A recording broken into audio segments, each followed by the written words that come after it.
Capítulo 30. Emma solo echaba de menos una cosa para que el proyecto del baile fuese completamente satisfactorio: el que la fecha fijada cayera dentro de las 2 semanas que su familia había concedido a Frank Churchill para su estancia en Highbury.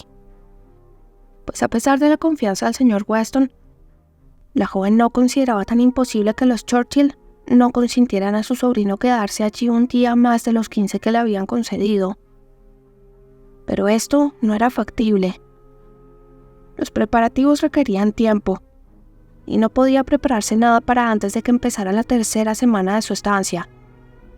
Y durante unos cuantos días tenían que hacer planes, preparativos y concebir esperanzas en la incertidumbre, en el peligro, según su opinión, el gran peligro de que todo fuera en vano. Sin embargo, en Enscombe se mostraron generosos en los hechos, ya que no en las palabras. Evidentemente, su deseo de quedarse más tiempo allí les contrarió, pero no se opusieron. Se hallaban pues seguros, y se siguió adelante con el proyecto. Y como una preocupación generalmente al desaparecer cede de su lugar a otra, Emma, una vez ya segura de que el baile iba a efectuarse, empezó a considerar con inquietud la provocadora indiferencia que el señor Knightley mostraba para con estos planes. Ya fuera porque él no bailaba, ya porque los planes se habían hecho sin consultarle, parecía haber decidido que no sentía ningún interés por aquello, que no sentía ninguna curiosidad por enterarse de los detalles, y que para él la fiesta no iba a proporcionarle ningún género de diversión. Cuando Emma, entusiasmada, le explicó de lo que se trataba, no logró obtener una respuesta más aprobadora que esta. Perfectamente. Si los Weston consideran que vale la pena tomarse todas estas molestias por unas cuantas horas de ruidosas expansiones, yo no tengo nada que decir en contra, pero que nadie quiera elegirme las diversiones por mí. Oh, sí. Claro está que tengo que ir. No puedo negarme, y procuraré estar tan animado como pueda.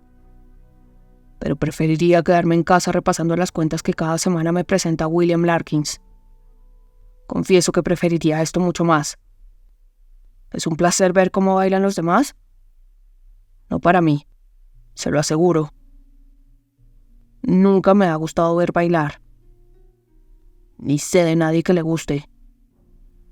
En mi opinión, el bailar bien, como la virtud, no necesita espectadores, y la satisfacción que proporciona basta. Generalmente los que se quedan a ver bailar suelen estar pensando en otras cosas muy diferentes. Emma se dio cuenta de que se estaba refiriendo a ella, y esto la puso fuera de sí. Sin embargo, no era para favorecer a Jane Fairfax, que se mostraba tan indiferente y tan ofensivo. No pensaba en ella al censurar la idea del baile, ya que Jane se hallaba entusiasmada con el proyecto, tanto que parecía más alegre, más franca, y le había dicho por iniciativa propia: «Oh, señorita Woodhouse, supongo que no ocurrirá nada que impida que se dé el baile. ¡Qué desilusión tendríamos! Confieso que pienso en este baile con muchísima ilusión». No era pues para halagar a Jane Fairfax, que prefería la compañía de William Larkins. No. Cada vez estaba más convencida de que la señora Weston se había equivocado completamente en sus suposiciones. Lo que él sentía por la joven era mucha amistad y una gran compasión, pero no amor. Pero, no tardó en pasar mucho tiempo sin que dejara de haber motivos para disputar con el señor Knightley. 2 días de jubilosa seguridad fueron seguidos inmediatamente por el derrumbamiento de todas sus ilusiones.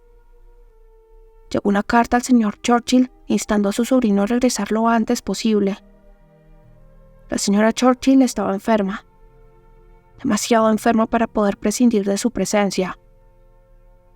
Cuando había escrito a su sobrino 2 días antes, ya se encontraba muy mal, según decía su esposo, pero resistiéndose, como era habitual en ella, a preocupar a los demás y siguiendo su invariable costumbre de no pensar nunca en sí misma, no lo había mencionado. Pero ahora se había agravado tanto que la cosa no podía tomarse a la ligera, y debía rogar a Frank que regresase a Escombe inmediatamente, sin la menor demora. La señora Weston anticipó a Emma lo esencial de la carta en una nota que se apresuró a enviarle. En cuanto a la partida del joven, era inevitable. Debía partir al cabo de unas pocas horas, aunque sin sentir ni la menor alarma por el estado de su tía que pudiera contrarrestar su repugnancia a irse. Ya conocía sus enfermedades, que solo se presentaban cuando le convenía. La señora Weston añadía que Frank solo tendría tiempo de pasar un momento por Highbury, después de desayunar, para despedirse de los pocos amigos que se supone sienten algún interés por él, de modo que no tardará mucho en aparecer en Harfield. Esta triste nota llegó a las manos de Emma cuando terminaba de desayunar. Una vez la hubo leído, no pudo por menos de lamentarse de su mala suerte. Adiós al baile. Adiós al joven. ¿Y cómo debía sentirlo Frank Churchill? Era demasiada mala suerte. Una fiesta tan maravillosa como hubiera sido. Todo el mundo hubiese sido tan feliz. Y ella y su pareja los más felices de todos. Yo ya dije que pasaría eso. Fue su único consuelo. Mientras, su padre se preocupaba por cosas totalmente distintas. Pensaba sobre todo en la enfermedad de la señora Churchill y quería saber qué tratamiento seguía. Y en cuanto al baile, sentía que su querida Emma hubiese tenido aquella desilusión, pero estarían más seguros quedándose en casa. Emma estaba ya dispuesta a recibir a su visitante un rato antes de que éste apareciera. Pero si su tardanza no hacía mucho en favor de su impaciencia por verla, su aire apenado y el absoluto desánimo que reflejaba su rostro cuando llegó, bastaban para que se le perdonara. Su marcha entristecía demasiado al joven para que quisiera hablar de ella. Su abatimiento era evidente. Durante unos minutos permaneció en silencio, sin saber qué decir. Y cuando logró dominarse, fue solo para comentar. De todas las cosas horribles, la peor es una despedida. Pero volverá usted, dijo Emma. Esta no será la única visita que haga Randalls. Ah, dijo cabeceando tristemente. Es tan incierto el día en que podré regresar. Pondré de mi parte todo lo posible. No pensaré nada más, ni me ocuparé de otra cosa, se lo aseguro. Y si mis tíos van a Londres esta primavera... Pero temo. La primavera pasada no salieron de Escombe. Temo que esta sea una costumbre que haya desaparecido para siempre. O sea que hay que abandonar la idea de nuestro pobre baile. Ah, el baile. ¿Por qué hemos puesto nuestra ilusión en una esperanza? ¿Por qué no aprovechamos la felicidad cuando pasa por nuestro lado? ¿Cuántas veces la dicha queda destruida por los preparativos, los necios preparativos? Usted ya dijo que pasaría esto. Oh, señorita Woodhouse, ¿por qué tiene usted siempre tanta razón? Le aseguro que en este caso siento mucho haber tenido razón. Hubiese preferido mucho más no tenerla y ser feliz. Si puedo volver, celebraremos nuestro baile. Mi padre no abandona la idea. Y usted no olvide lo que me prometió. Emma sonrió halagada, y él siguió diciendo: ¿Qué 2 semanas hemos tenido? Cada día más radiante y más maravilloso que el día anterior. Cada día haciéndome más incapaz de soportar la vida en cualquier otro sitio. Felices los que pueden quedarse en Highbury. ya que ahora es usted tan amable con nosotros, dijo Emma riendo. Me arriesgaré a preguntarle si no vino usted con ciertos recelos. ¿No nos ha encontrado usted más interesantes de lo que esperaba? Estoy segura de que sí. Estoy segura de que no confiaba usted mucho en encontrarse a gusto en este pueblo. Si hubiera tenido una buena opinión de Highbury, no hubiese tardado tanto en venir. Él se rió un poco forzadamente, y aunque negó las predisposiciones que le atribuían, Emma estaba convencida de que estaba en lo cierto. ¿Y tiene usted que ir esta misma mañana? Sí. Mi padre vendrá aquí a buscarme. Volveremos juntos a Randalls y enseguida me pondré en camino. Casi tengo miedo de que se presente aquí de un momento a otro. ¿Y no ha tenido ni 5 minutos para despedirse de sus amigas la señorita Fairfax y la señorita Bates? ¡Qué mala suerte! Los convincentes y sólidos argumentos de la señorita Bates quizá hubieran podido consolarle. Sí. Ya he estado en su casa. Pasaba por delante y he pensado que era mejor entrar. Tenía que hacerlo. Entré solo para quedarme 3 minutos, pero me entretuve más porque la señorita Bates estaba ausente. Había salido, y me pareció que era forzoso esperar a que volviera. Es una persona de la que uno se puede, y casi diría que se debe, reír, pero a la que no se es capaz de dar un desaire. O sea que lo mejor era que aprovechase la ocasión para hacer la visita. El joven titubeó, se levantó y se dirigió hacia la ventana. Luego siguió diciendo: En fin, señorita Woodhouse, tal vez... Creo que usted ya debe de haber sospechado algo.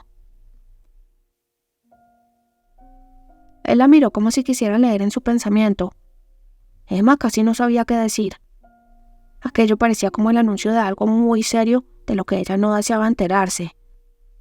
De modo que, haciendo un esfuerzo por hablar, con la esperanza de que él no siguiera adelante, dijo con mucha calma: Obró usted muy bien. Era la cosa más natural del mundo aprovechar la ocasión para hacer la visita.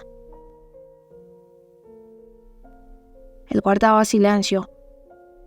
Emma creía que la estaba mirando. Probablemente reflexionaba sobre lo que ella le había dicho y trataba de interpretar su actitud. Le oyó suspirar.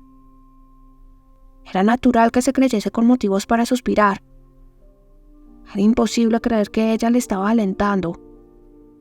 Pasaron unos momentos embarazosos y el joven volvió a sentarse. Y de un modo más resuelto, dijo: Eso me hizo caer en la cuenta de que todo el tiempo restante de que disponía iba a dedicarlo a Harfield. Siento un gran afecto por Harfield. Volvió a interrumpirse. Se levantó de nuevo y dio la impresión de hallarse muy turbado. Estaba más enamorado de ella de lo que Emma había supuesto. Y quién sabe cómo hubiese podido terminar aquella cena si su padre no hubiese entrado en aquellos momentos. El señor Woodhouse no tardó mucho en hacer acto de presencia, y la necesidad obligó al joven a dominarse. Sin embargo, pasaron todavía varios minutos antes de que se pusiera fin a aquella penosa situación. El señor Weston, siempre tan activo cuando había algo que hacer, y tan incapaz de diferir un mal que era inevitable, como de prever el que era incierto, dijo: Ya es hora de irnos. El joven tuvo que resignarse a lanzar un suspiro, asentir con la cabeza y levantarse para despedirse. Tendré noticias de todos ustedes, dijo. Esto es lo que más me consuela. Me enteraré de todo lo que les ocurra. He hecho prometer a la señora Weston que me escribirá. Ha sido tan buena que me ha asegurado que no dejará de hacerlo. Oh, qué maravilloso es poder contar con una mujer que nos escriba cuando se está realmente interesado por alguien ausente. Ella me lo contará todo. Gracias a sus cartas, volveré a estar en este querido Highbury. Un fuerte apretón de manos y un cordialísimo adiós siguieron a sus palabras, y la puerta no tardó en cerrarse detrás de Frank Churchill. La comunicación había sido breve, y breve su entrevista. Él se había ido, y Emma se encontraba tan apenada por su marcha, y preveía que su ausencia iba a ser una pérdida tan grande en su pequeño círculo de amistades, que empezó a tener miedo de estar demasiado triste y de sentirlo demasiado. Frank dejaba un gran vacío. Desde su llegada a Highbury se habían visto casi todos los días. Desde luego su presencia en Randalls había animado mucho aquellas 2 semanas que acababan de transcurrir. Una vida indescriptible. La idea, la ilusión de verle que le había traído cada mañana, la seguridad de sus delicadezas, de su alegría, de sus cumplidos.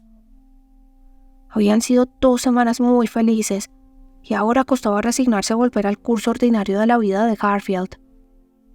Además de todo eso, él casi le había dicho que la amaba. La firmeza, la constancia en el afecto de que podía ser capaz ya era otra cuestión.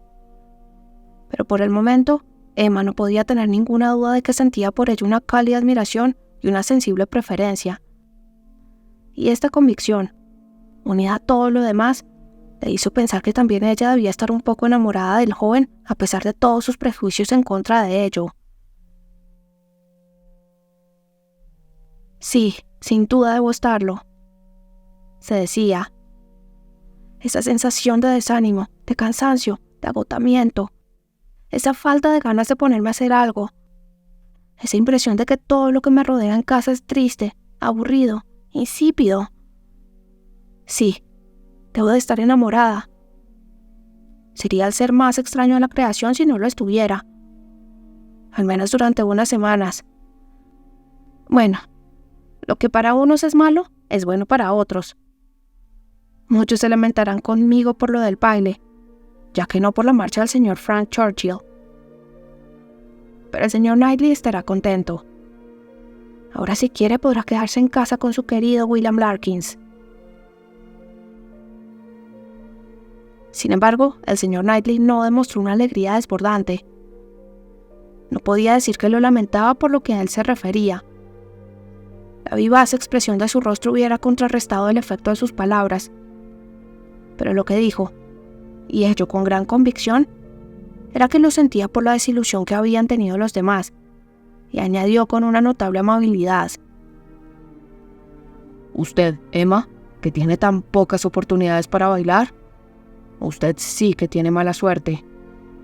Ha tenido muy mala suerte. Transcurrieron varios días antes de que la joven volviera a ver a Jane Fairfax y pudiese juzgar cómo habían reaccionado ante aquella terrible decepción. Pero cuando volvieron a verse, la fría compostura de Jane le resultó odiosa. Sin embargo, en los últimos días se había encontrado bastante mal y había tenido tales jaquecas que habían hecho decir a su tía que de haberse celebrado el baile, en su opinión, Jane no hubiese podido asistir. Y era más caritativo atribuir aquella indiferencia afectada a la postración que le producía su falta de salud.